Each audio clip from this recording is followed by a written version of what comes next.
Yo, what is up guys, Ghost here, welcome back to another video. In this one, we're going to be taking a look at some of the latest Battlefield 6 leaks, as they have sparked quite a bit of controversy in and amongst the community, some of that being around the movement that has been showcased by a certain Chinese leaker, some of it being around the whole secure boot drama that is not just applying to Battlefield 6, the new Battlefield game, but also Battlefield 2042 and maybe even previous Battlefield titles as well.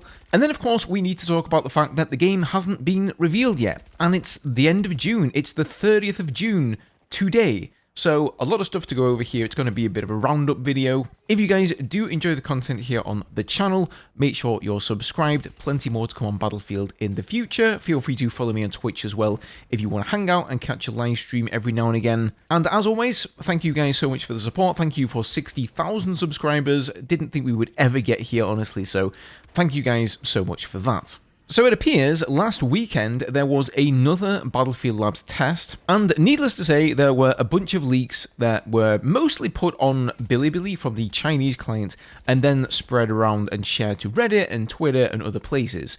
And some of the interesting takeaways from this is that this time around they were playing Rush mode. So Rush is now confirmed for Battlefield 6. That's really, really great to see. I've always loved Rush from the Battlefield 3 days, but it was a fantastic game mode in Battlefield 3. It did fall off a little bit after that, and so I would really like to see it come back in a big way in Battlefield 6. Personally, I've always thought it a better mode than Breakthrough, but I may be in the minority there. But either way, it's been great to see it back in the labs testing here. They were on all three of the maps that we've seen previously. So Abbasid, the one in Egypt, Battery, the one set in Gibraltar, and then also Capstone in, I think it was Turkmenistan. So let's just go over a few of the more interesting tidbits that I saw from some of these leaks on Reddit. I will try to link you guys up down below, but as always, I'm not going to be able to show them here in the video. So first of all, we had some gameplay of somebody in the secondary seat of a tank in Rush mode. We've definitely seen footage like this before from some of the other game modes,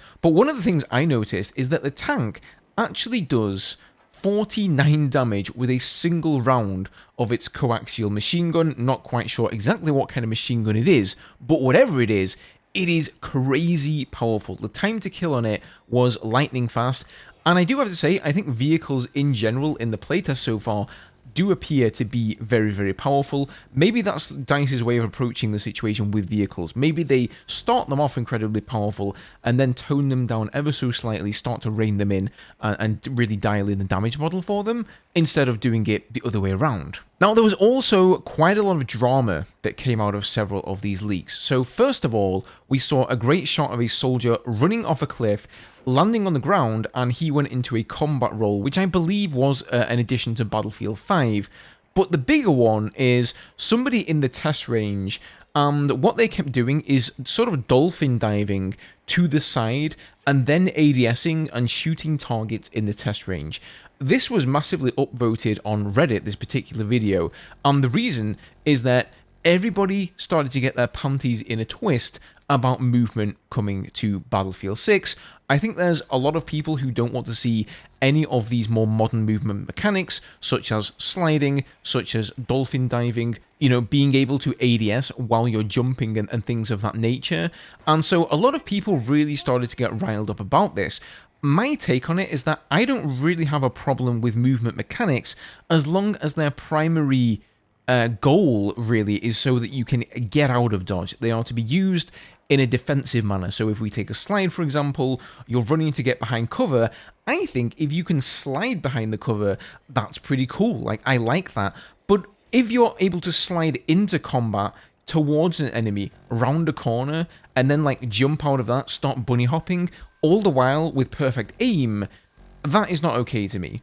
However, from these clips that I've seen, guys, I really wouldn't worry. One of the major takeaways, and this doesn't just go for that clip, but any other movement clip where somebody has attempted to showcase that the movement in Battlefield 6 is seemingly overpowered, let's call it, usually always results in them either dying, they have terrible aim, and I think a lot of people are just looking at the fact that this movement is possible, but what they're not seeing is that it isn't effective. And that is really the whole crux of it. If it's not effective, people aren't going to do it when the game comes out, and it's just not going to be the way to play the game effectively in combat. And I think one of the major worries amongst the community is that these sort of movement mechanics are sort of ubiquitous with games like Call of Duty, more of the modern titles, and with everybody, of course, wanting to see Battlefield return to greatness, whenever any of this stuff creeps into the new game, they instantly link that to a game that they don't like, such as Call of Duty.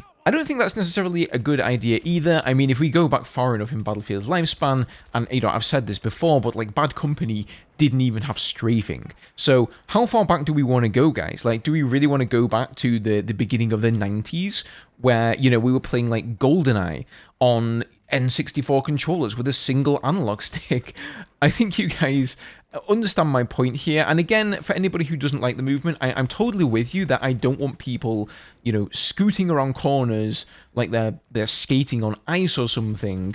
But I do think they have a place in Battlefield. I do think that they can fit in there. So I probably wouldn't worry too much, at least not yet. Now, the other big drama, of course, is all around the secure boots now being required, which is a BIOS setting for you to run and launch not just the new Battlefield 6 that will be coming out, but also Battlefield 2042. And lots of people are posting messages like this one online, venting their frustrations, and it says secure boot is not enabled, learn how to use it at go.ea.com. So for anybody who's not really clued in about this, secure boot, how I understand it, essentially stops you from running a virtual machine. Now, some people like to run two virtual versions of different operating systems off of one computer, and if you have secure boot enabled, I believe it stops you from doing that.